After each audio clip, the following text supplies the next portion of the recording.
È stata una lunga giornata, uno spoglio elettorale, ancora sono le 11 e si aspettano i dati.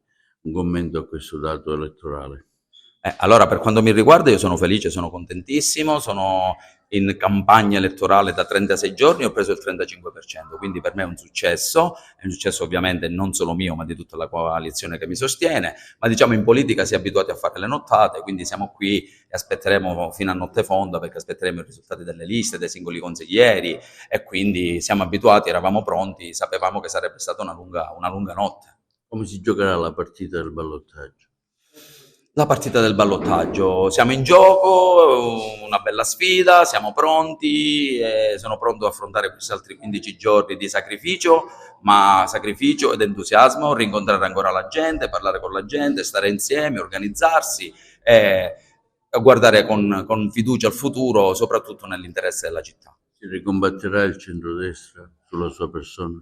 E allora, non sono un mago, non posso fare previsioni, noi facciamo politica, siamo persone serie, quindi si dialogherà. Io all'inizio della campagna elettorale avevo auspicato e avevo lanciato un'apertura alla riconciliazione, c'è sempre tempo per mediare, per come dire, stabilire come nuove regole o comunque confrontarsi sui programmi, su quello che è il futuro della città di Agrigento, e in politica si ci può assolutamente ricompattare, non c'è nulla di chiuso, l'avevo detto pure in un confronto, non c'è nessuna chiusura prioristica, bisogna solo confrontarsi sui programmi e vedere che cosa si vuole fare per la città di Agrigento. Come valuta questo forte voto disgiunto che l'elettorato agrigentino ha fatto?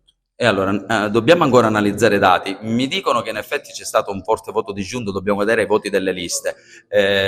Allora, parte da lontano o da vicino, bisogna vedere da dove si guarda. Io non ho mai fatto politica, sono in campagna elettorale davvero da 36 giorni, probabilmente all'interno delle liste o della coalizione che mi sostiene ci sarà stato qualche scollamento, analizzeremo i dati, cercheremo di capire quello che è successo, ma siamo fiduciosi perché siamo in tanti, le liste mi dicono che hanno preso tantissimi voti e quindi nessun problema, si può guardare avanti con serenità. Quindi è fiducioso.